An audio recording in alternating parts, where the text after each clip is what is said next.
So my promise to this week to talk about aversion is um, not exactly going to happen this morning, but in a way, the topic today will help us prepare for working with aversion and a whole host of other issues that might arise for us.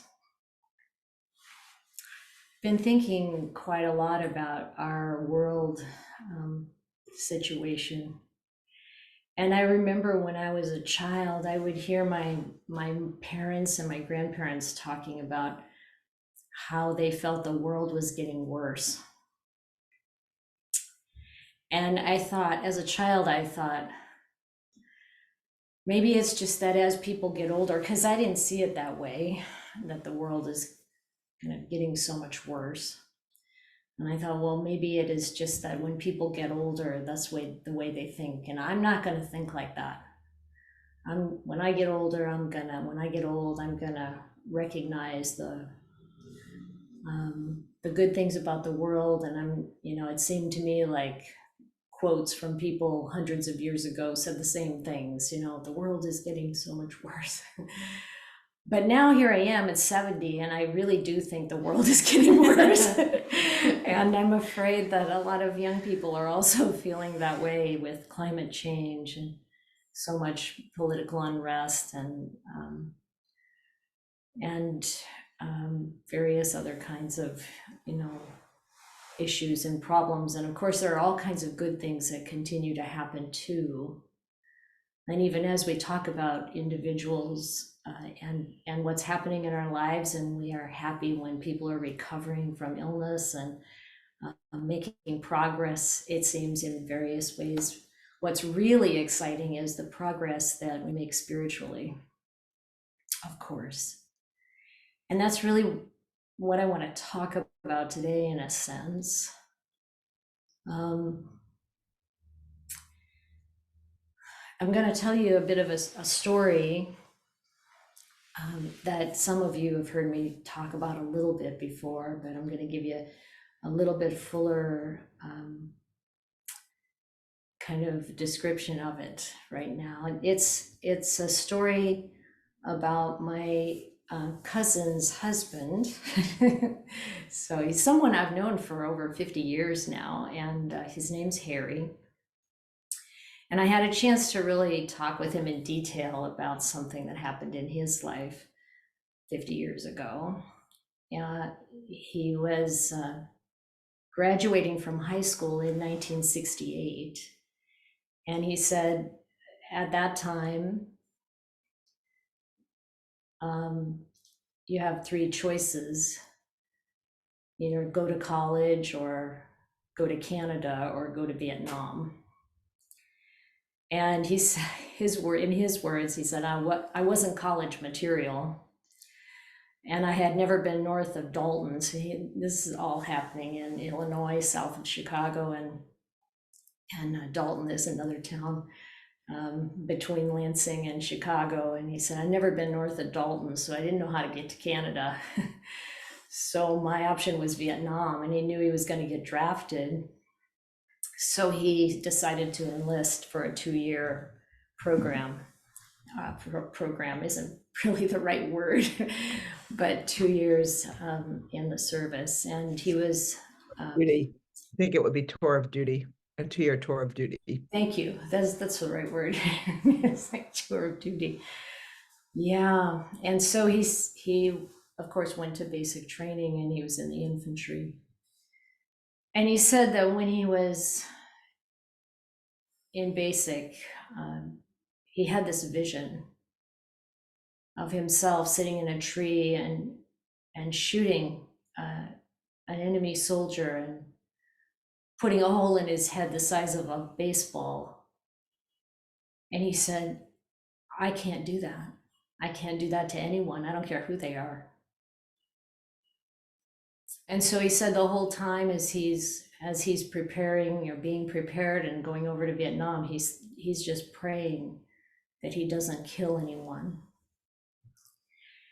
And when he got to Vietnam, the 101st Airborne Division had just lost a lot of men.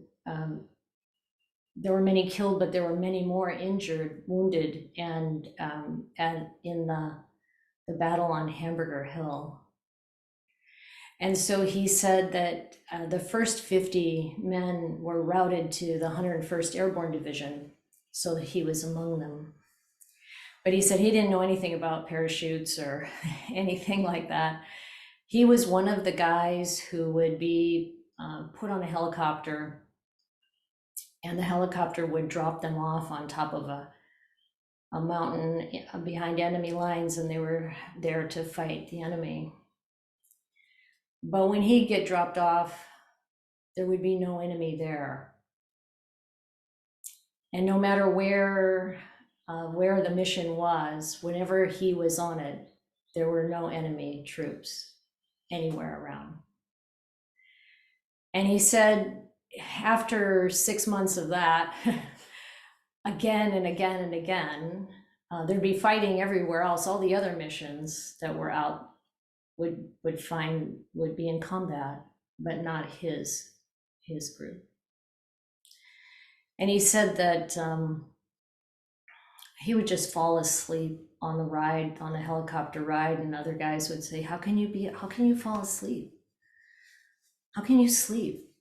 Military intelligence says there's 1,500 enemy on this hill, confirmed. And he said, there's nobody there.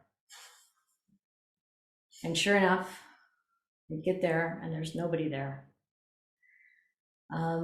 He was traveling on the Ho Chi Minh Trail, and they're walking along, and there's a mound next to the road, and that's a place where enemy would hide and to ambush. And they said somebody needs to go check it.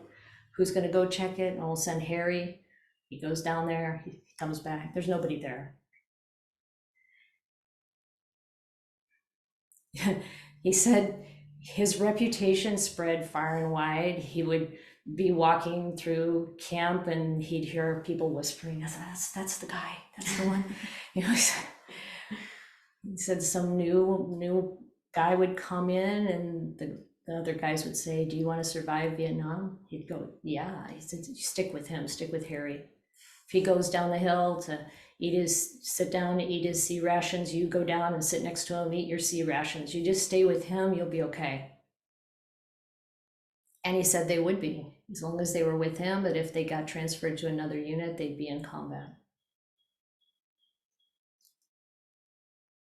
After 11 months and 27 missions, a new commander came, took over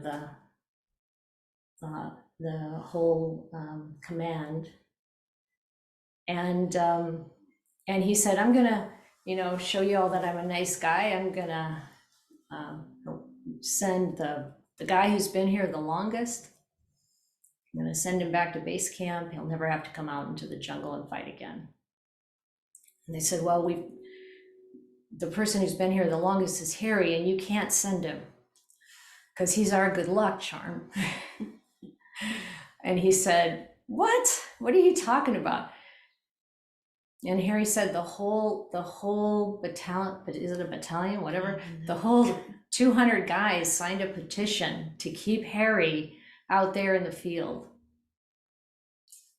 And the commander just, a petition, and he rips it up and he sends Harry back to base camp. And Harry, another thing he said was when he was out there in the jungle, every once in a while, the captain would come along, Harry's, and he'd pick up Harry's gun and he'd shoot it in the air. And Harry's like, what are you doing? He said, I'm getting the rust out of your barrel because you never shoot this gun. So you kind of get the picture. This is like amazing. So when Harry got sent back to base camp, about 3 weeks later, the commander from the field came walking by and saw Harry. He said he was sitting in a foxhole with a Pepsi in his hand. And the commander says, I'm this close to believing your story because ever since you left, we've had constant combat.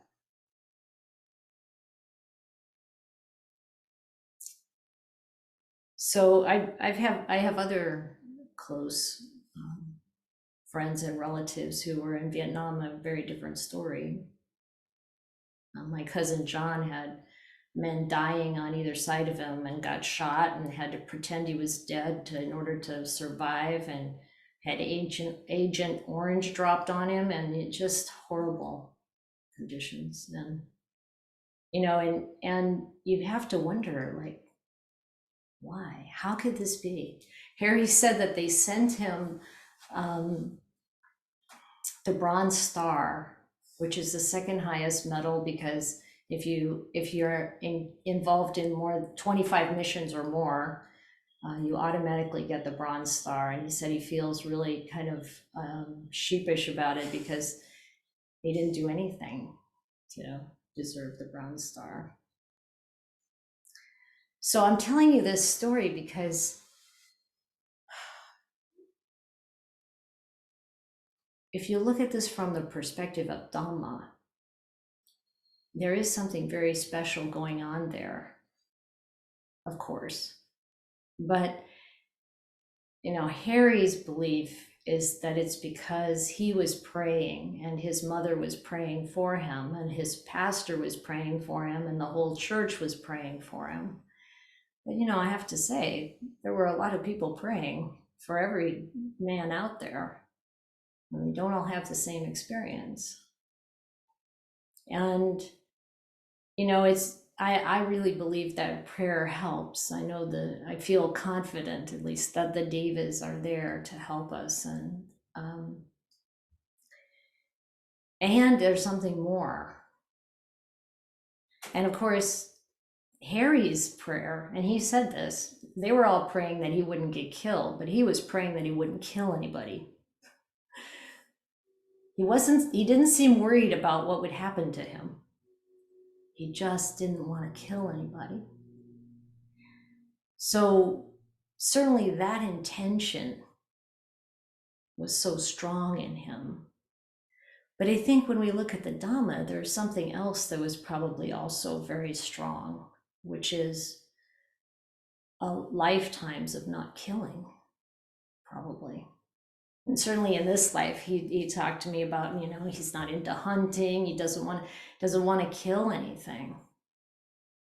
And what I think it brings home for us Dhamma practitioners, and I mean any practitioner, it doesn't matter what your religion is or if you have no religion, that the strength of our intention and the power of our actions really has an impact, huge impact. And so when we think of a story like this, what I want to turn to is the paramis, the 10 paramis. Now, the paramis is a collection of qualities or actions and development that was put together later after the time of the Buddha, but it's all things that the Buddha taught, of course. And the list starts with generosity, dana. And the second one usually in the list is virtue, is sila. And the third one is nekama, which is renunciation, so giving up, letting go, and not sort of craving and clinging and gathering to yourself, but the opposite of that. And then there's panya, which is wisdom, and virya, which is energy. So we're putting energy into developing and practicing. And khanti, which is patience. And satya, which is truth. So being really dedicated to the truth and deepening that in ourselves. And that's more than not lying. That's about following through on what we say we're going to do. For example, really living by it, living by truth. And aditana, so that's that kind of resolve. So like when Harry's like, I don't want to kill anyone, that strength of intention, that kind of really strong resolve. And metta, loving kindness, and upekkha, equanimity. And so when I think about Harry's story, you know, the resolve, the loving kindness, I can't do that to anyone. I don't care who they are. So what happens when we get divided and we start thinking, oh, that group is bad, they're really violent, they want to kill everyone. I actually heard a monk talking like this about the Muslims. His conditioning was really infiltrated with this idea of some kind of evil in another group. Even as a monk, he's thinking like this. And anyone, anywhere, regardless of what we're doing, we can be infected by this kind of thinking and conditioning. We have to be careful about that. And to really have the loving kindness and the compassion for whatever has happened to people that caused them to be hateful or dismissive of other people and living beings. And if we really work at all of these different paramis, then together they really develop a character which has these beautiful qualities that support one another. And it goes a lot farther than just the actions that we take in this lifetime or the situations that we find ourselves in this lifetime. See, I think it probably, this is my guess, probably was lifetimes for Harry that he held to not killing. And the point of this is to really try to start to get a grasp of how karma works. And it's not for the purpose of saying, well, you know, my dear cousin who was having this horrible experience in Vietnam, that somehow he's deficient or he's not as good. It's not like that at all. It's like knowing that whatever karmic load we have, we've all done things, we've all had, you know, if we wouldn't actually be in a human form if we didn't have both the dark and the light in our history. And so it's important through the development of our own mind and our own compassion and kindness to recognize that whatever went on before, this is the moment now that's important to change and to move in the direction that actually brings the kind of protection that we want. I mean, that's some powerful protection, to go out on 27 combat missions and not have one encounter with the enemy. And this is what we create, all of us, through our practice. It's not to be taken lightly. And all of, you know, I am happy when people have, you know, good results and their body is healing and all of that, but that's nothing compared to the mind healing, because that's going to keep going. The body is going to fall apart, and that's okay. But this karmic stream that we develop, that we have the ability and power to develop, this is where the action is. This is where, you know, we can make a difference. And you think, sometimes people say, well, if you're just focused on your own development, you know, that's not enough. You got to be, you know, focused on saving everyone else. If we have the right attitude, we'll understand that it is through our own development that we help others. Like the guys who could stay close to Harry, for example, or just the inspiration that we can gain from seeing other living beings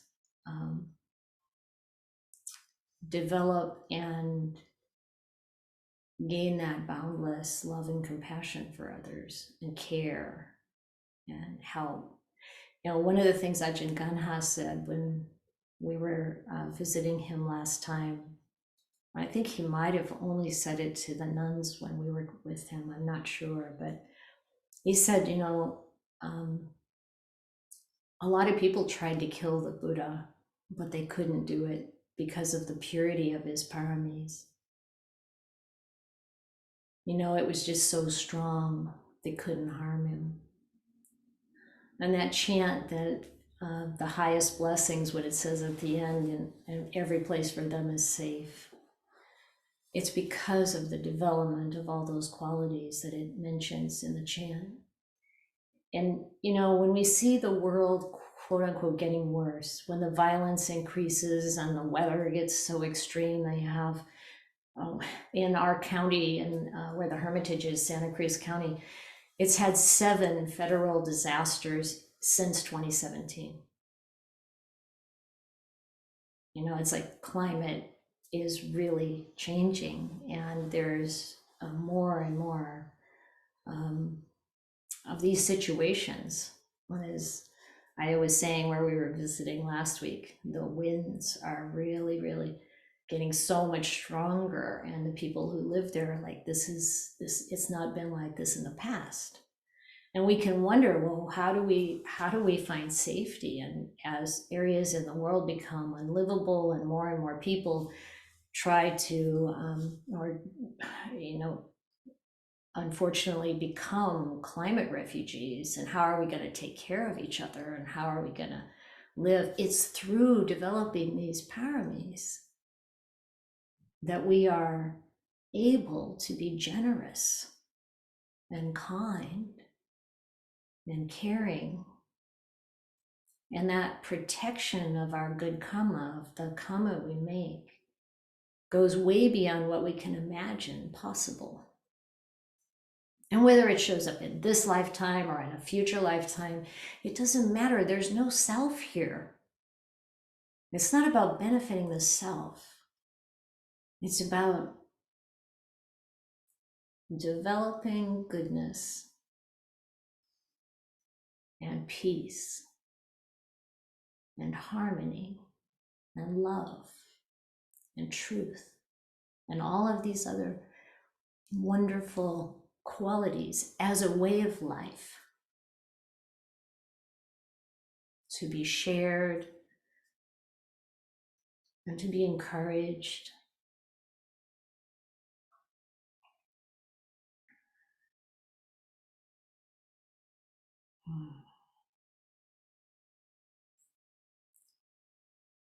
So there are more stories, but I think I might stop there. And how I see this related to aversion, which I might talk about next week, is that when we turn directly towards dealing with aversion, sometimes we can't make a lot of progress. But if we turn our mind towards developing these paramis, the aversion falls away. That's what I think.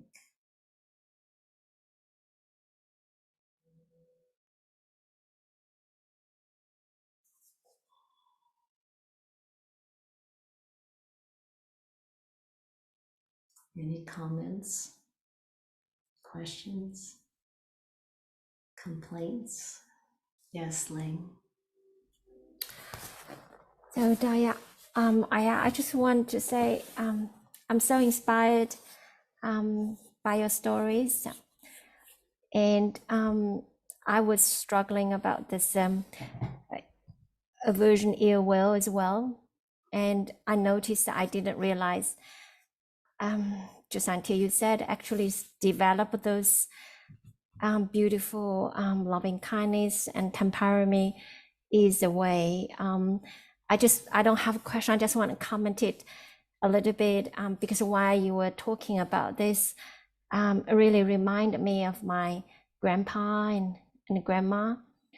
They are not really sort of Buddhist, but they have all those virtues. Like my grandpa was generous, giving all his money, and my grandma another one, and living very simple life, always giving. One of them lived 95, another one lived 99. And I'm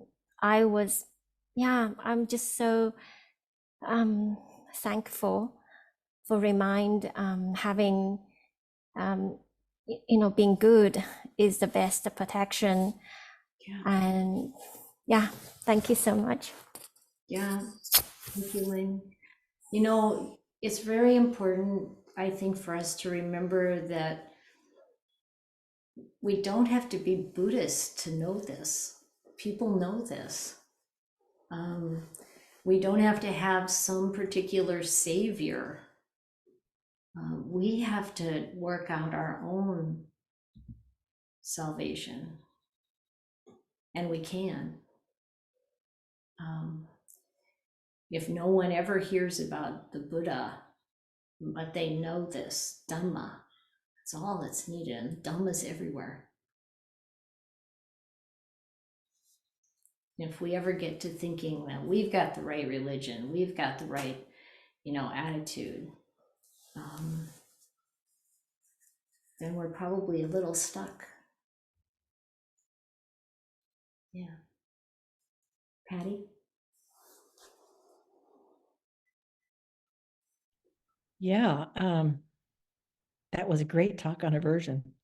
Thank you. I try to remember, which goes along with your reflection, that whatever you frequently ponder upon, that will become the inclination of your mind. And so, what better thing to ponder on than the virtues of the paramis, and not on my particular form of aversion, because it just strengthens it. So I was ready for you to give me a rip roar and go get it, and that's something entirely different, which was much better. Thank you.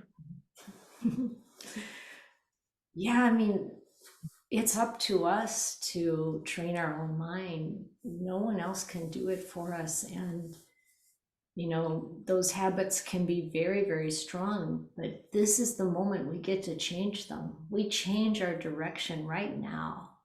That's how it works. Thank you. Thank you, Patty. Cynthia? I just was reflecting on this, what this last several days have been for me, and how, and I'm trying to frame it in a way that, because it doesn't all feel like aren't I a great person, because everything, my experience is all, I don't know, past karma or whatever, but conditions in my life that have brought me to the Dhamma and that have brought me to spend so much time in it, and how much it impacted not only my experience but everybody around me. And one of the things, I might have said that last time I was here, I can't remember, but like a couple days before my surgery, one of the things I started thinking of was, regardless of the outcome, can I hold this as a way to, how can the benefit of my experience be of, how can my experience, however it goes, be for the benefit of all beings? And doing as much as I could in the hospital to be sending metta to, not just like I'm having a hard time here, but everybody around, can I send them all metta? Can I send the nurses all metta and the doctors all metta, and everybody just trying to send goodwill out?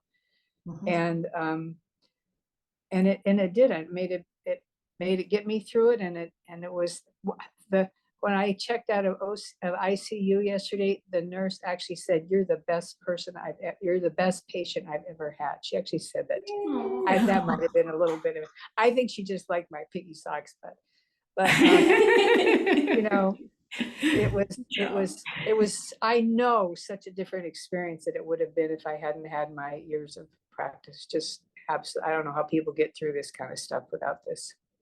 Yeah, So thank you for being part of that, and all of you for being part of that. yeah. Thank you, Cynthia. Yeah, it reminds me of the group that went to Thailand and how the people there said it was the best group they've ever had at Ajahn Gunhouse.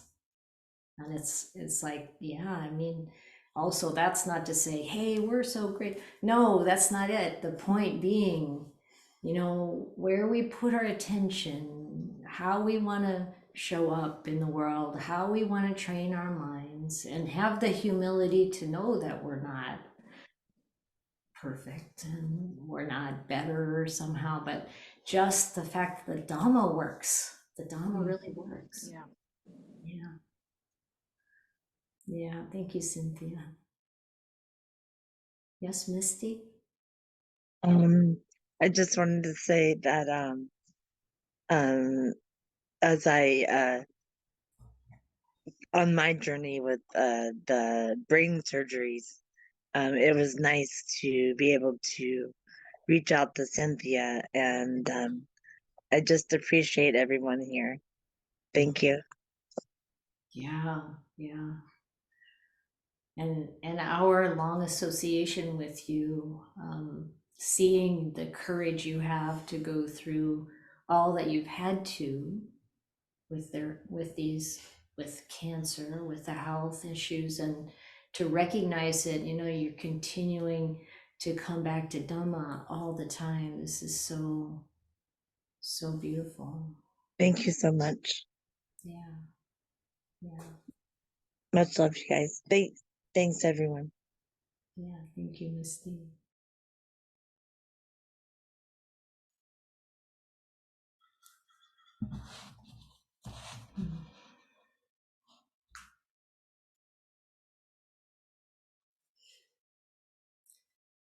There's another story that we just heard from friends about someone we just met this last week. He was sent to Vietnam, and he in the infantry, and it just happened that I don't know, like they're just about to be shipped off. Or Yeah, he too also really didn't want he didn't want to kill anyone. Yeah, and the head of the kitchen came running out and said, "Can anybody cook? I've lost 2 cooks and I need cooks." And he said, both hands went up. But he knew nothing about cooking. He's just like, I don't want to kill anybody. This I can do, you know. I assume I can cook. I don't know how yet, but I assume I can. And then he became a really good cook. And I even had him move into the cooking for the officers, because he was really good at it, you know. Yeah, and I was also reflecting on how my brother used to play with army men.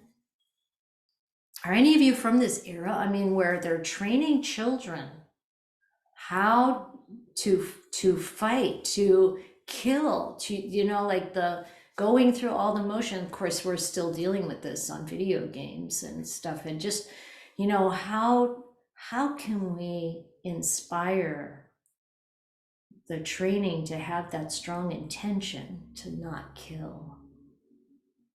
And it does come naturally for most people. So many stories of soldiers who shoot above the heads of the enemy because they don't want to kill them, you know. And who's an enemy? How'd they become an enemy?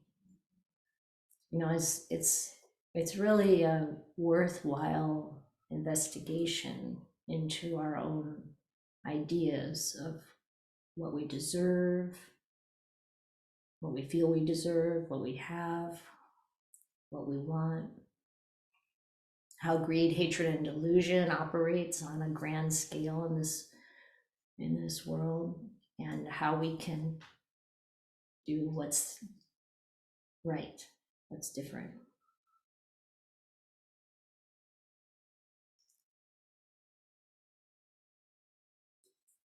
Yeah. So somebody brought up the situation in the Middle East right now, and the heartbreak of seeing so much destruction of life. And, you know, having our own firm determination in every way possible, trying to help move the trajectory in the direction of peace and compassion, and ending that kind of violence, any kind of violence.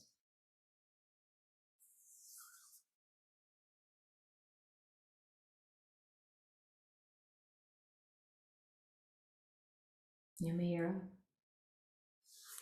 I went this morning to this vigil that from the Abrahamic reunion that went on for quite a long time, and then they paused, and then they just did these 10 days leading up to Ramadan. Mhm. So today was the last day of it for this 10-day period. And again, it was so beautiful, like so many different people coming together, really settling into connecting to peace in an embodied way, and basically radiating that out. And then the two men who run it, one's a Sikh and one's a Jewish guy. And Sikh Ghassan, who's a very beautiful man. I mean, he's just stunningly beautiful in his energy and in his intention, is getting ready to fly to Israel, which is like a really scary thing for him to do because could be pretty easily targeted. But they're planning this event. I didn't know about this until today, but I guess at the end of Ramadan, there's in the breaking of the fast, there's a special word that I can't recollect right now, but they break the fast and it's a big meal, and I'm imagining a ritual and celebration in some way. And they're going to have like 3 of these together, like in Israel, like with people coming together. He said there'll be like 200 people at each table to for peace. And I just was really touched by that he would take that risk to go and really and people wanted to pray for him, and he said no, for my family who lives in Florida. His family lives in Florida, like he's got some kids. But then his daughter said something to him like, but it was a spiritual comment within their context, but I'll see you inshallah, which is from their religion, where you would meet after, like, so that the kid was even like supporting it, and we're connected, we'll be together one way or another. It was very moving,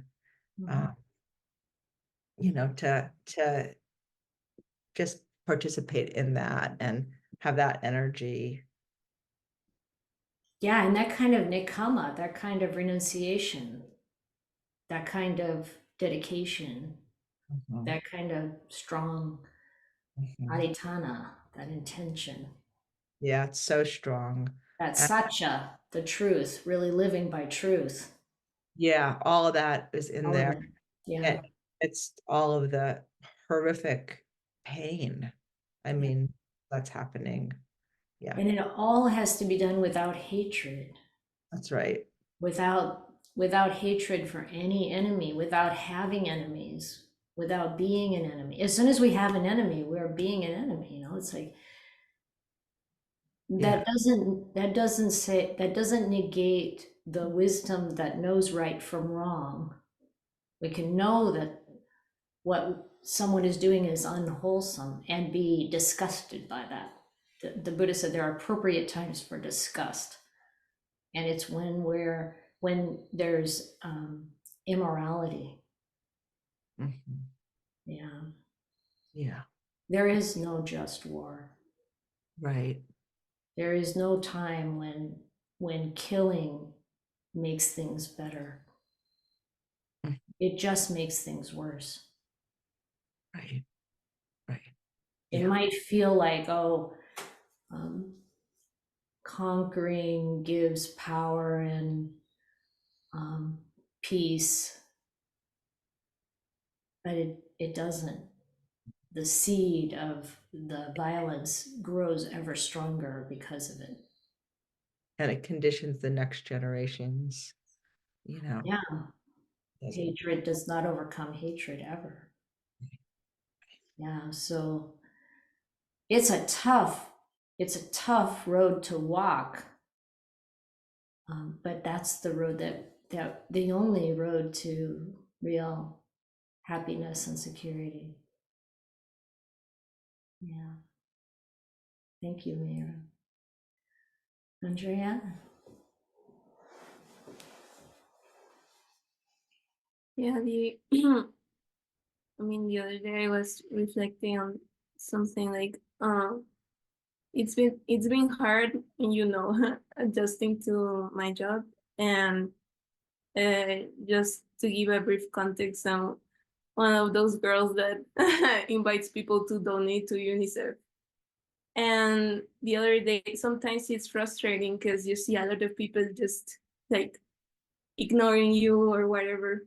And then I was like, this is very hard to find, you know, people who want to be generous and who care about kids they are never gonna meet, you know. But then it was like, I don't know, it came to my mind. I think it was a chancha who said it, like, when he asked, when Ajahn Sumedho was like, well, how am I gonna do this in England, you know?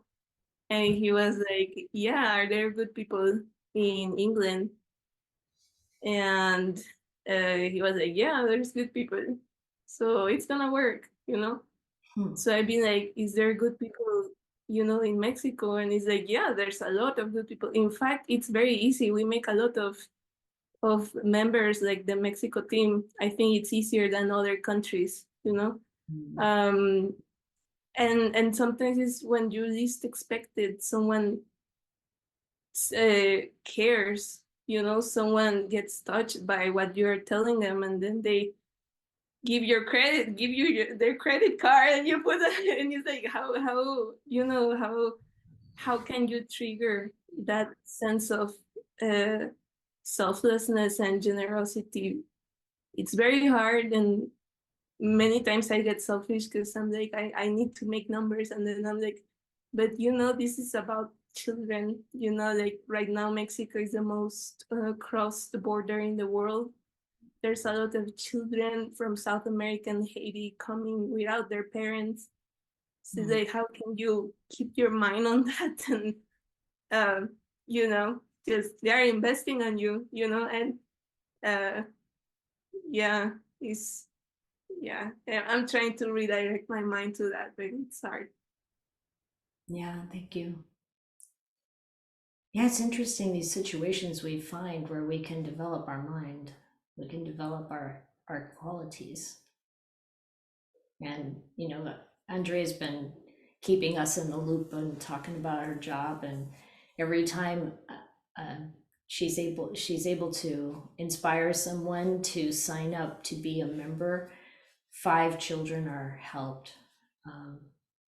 move from a situation of desperation to being supported. And it's like, yeah, we've talked about how, you know, you instead of thinking, well, I'm supposed to get X number of people to sign up, that's the job, but whatever happens, it's like 5 more children are being helped. You know, really having the right attitude is so important.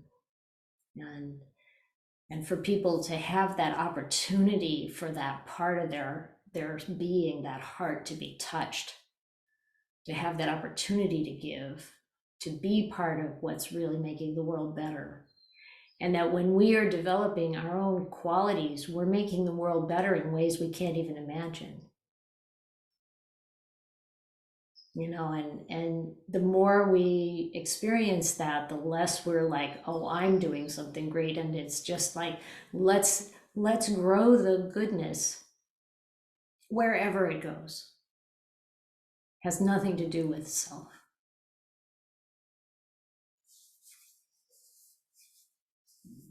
Neil?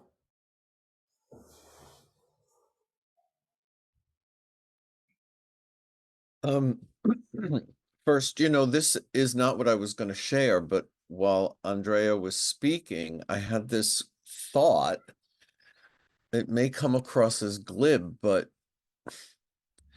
you know, if we could target all of the people in America who want to build a wall and target them with, you know, if you don't want people crossing the border into America to have a better life, you should donate to charities that are feeding and educating these kids in those other countries. There's a thought. So, you know, that's just a thought. But what I was going to share was, you know, when we were, and I hate to go back to the topic of war, but when we were talking about war, I remembered that I was in a conversation with someone the other day where, you know, the tragedy that's going on both, well, among other places, both Ukraine and the Middle East. And somebody said, well, you know, there'll always be war. It's in human nature. Mm-hmm. And my immediate response was, yeah, I guess.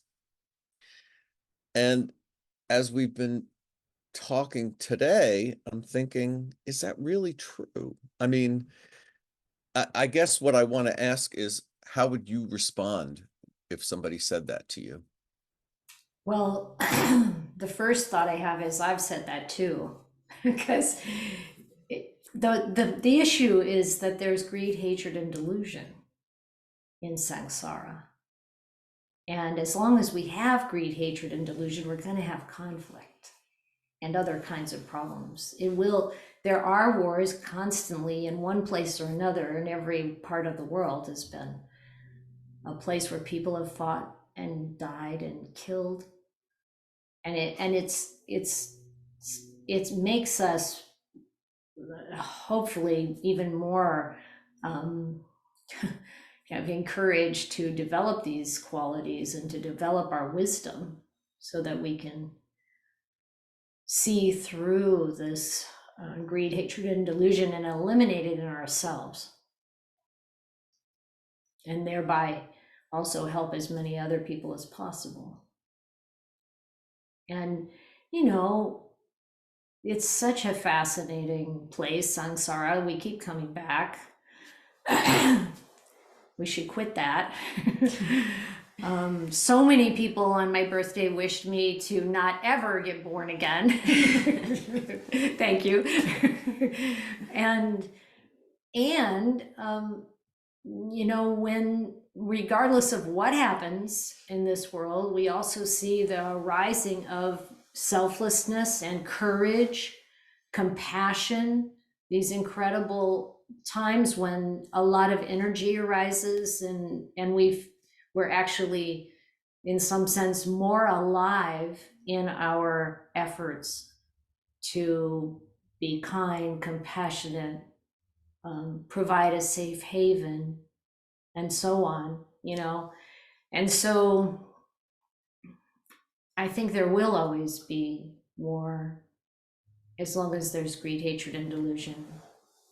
And, you know, this is what the Buddha saw. If you look at that taking up arms in the Sutta Nipata, and he saw how, you know, everywhere there's fighting and conflict. There's no place where you can really find safety in this world, except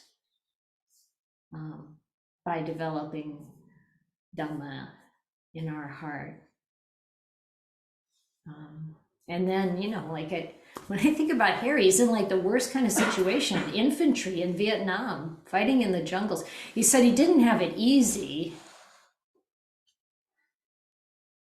You know, he said you know, you only get a change of clothes every 3 weeks. And he said you peel off your socks like a banana and you can't stand the stench of your own feet. You know, you can't lay down to go to sleep because it's the monsoons and the place you're sleeping will fill up with water. You know, it's just, you know, a horrible situation. And it's not like we develop the paramis so that we'll keep the body safe. And that's not really it. It's about understanding what real peace and happiness is. And so in that poem of the Buddha, you know, it's just so clear. Let me just get it a second.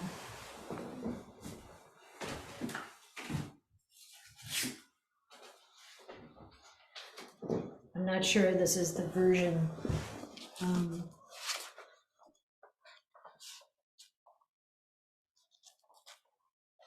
Let's see if I can find it quickly.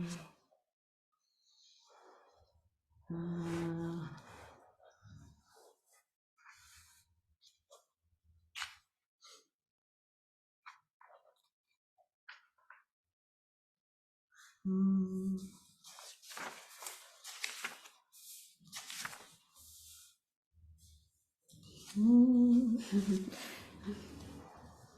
want to look online?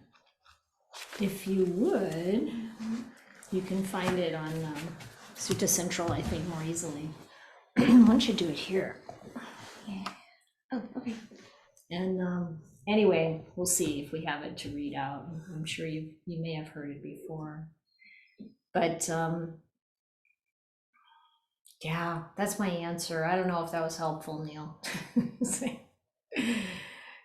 Yeah, we need to see samsara for what it is, and to, I know that for a lot of people in our culture, it's hard to kind of take in as a reality that we keep coming back, that there is this rebirth thing.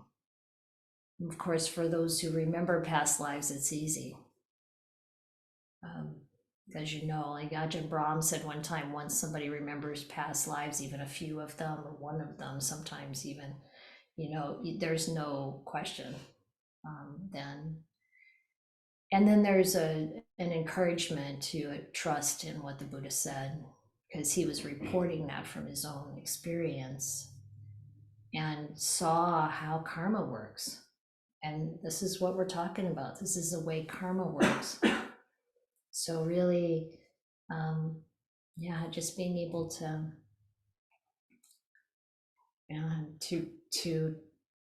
take that on board, or at least have an open mind about it, and it gives us an opportunity to see things from a broader perspective. So if, you know, once we pass away in this life, we die in this life, that's not the end of the story. You know, what Mayra was talking about, you know, I'll see you later. Yeah, most likely. That's true. And where we pick up next time is gonna kind of like be in the same vein, in the same direction, and the same trajectory as we've got now. And so if we don't want to be the way we are now, we have to change now. And that's the main point. And we really take this opportunity where we have enough clarity to see, I don't want to carry this aversion around with me. I don't want to think in this way. I don't want my mind focused on that. Like Patty was saying before, you know, it's like whatever we focus on, whatever we think often, and the way we often think, that becomes, you know, how we are, what we're doing. And if we have that conditioning from the past and we're, you know, finding ourselves doing and saying things we don't want to be doing and saying, having the attitude we don't want to have, then this is the time. And we really get a chance to change it, change direction. We can do it. We don't have to act like we did in the past. We don't have to act the way our role models have acted in the past. We can see through that And we've got all the tools that we need, and we've got each other for support. It's great. We got it? I don't know. So from what you've just said, I'm thinking the response to that, it's there'll always be war, it's human nature, would be the better response would be, but it doesn't have to be. We can change our nature. Yes, that thing about human nature, what the heck is that? Right. You know, it's like nature and nurture. Yeah, I mean, it's really the same thing all the way through. What they call nature is the karma you came in with, but that's not your nature either. That's just conditioning. And nurture is more conditioning. It's all about causes and effects. This complex of body and mind, this is just based on conditions. So this is the beauty of what the Buddha taught. And it's not just because he taught it or he didn't come up with it. He was the first to say that. It's like, that's the Dhamma. Everything that's here now came from conditions. Most of the time we're operating based on conditions, conditioning from the past. Ajahn Brahm calls it brainwashing. We need new brainwashing. We just have to go find the right brainwashing. No, this is called taking up arms.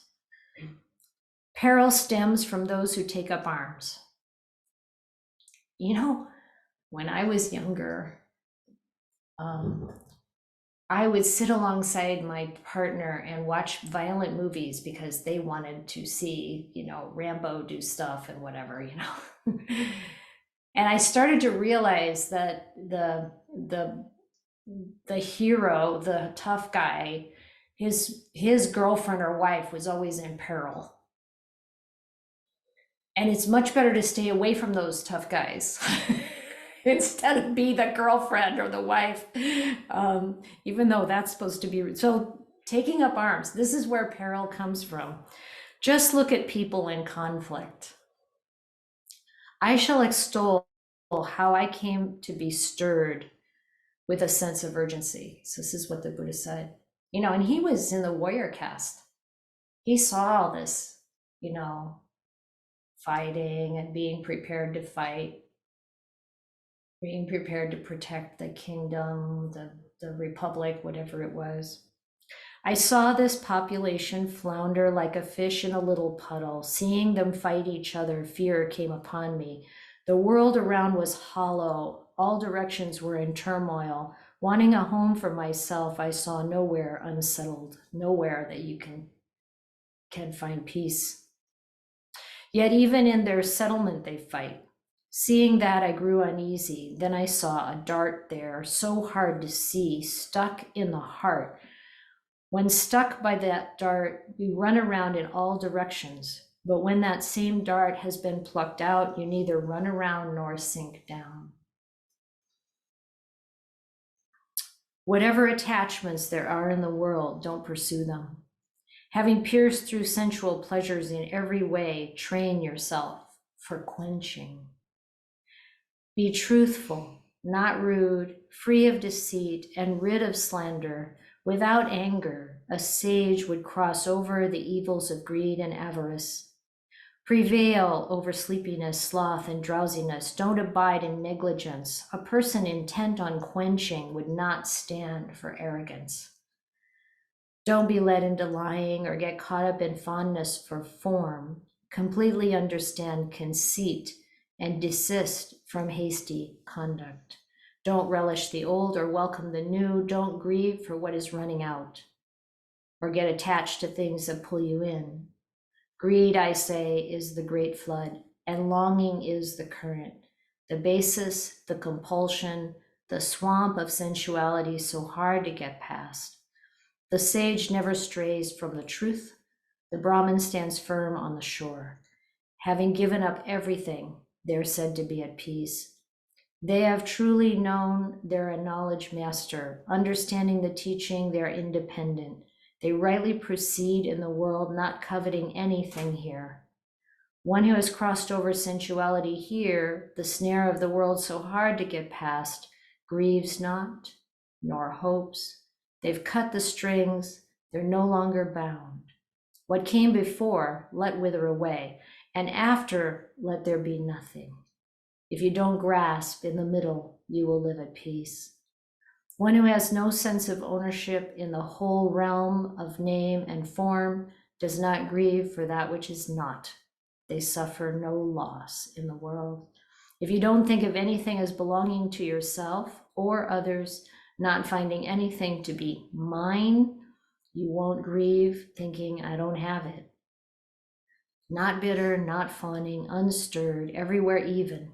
When asked about one who is unshakable, I declare that that is the benefit.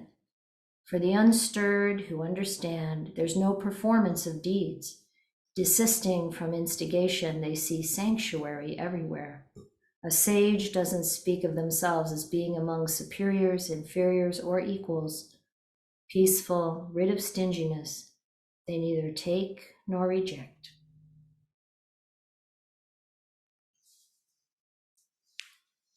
Thank you.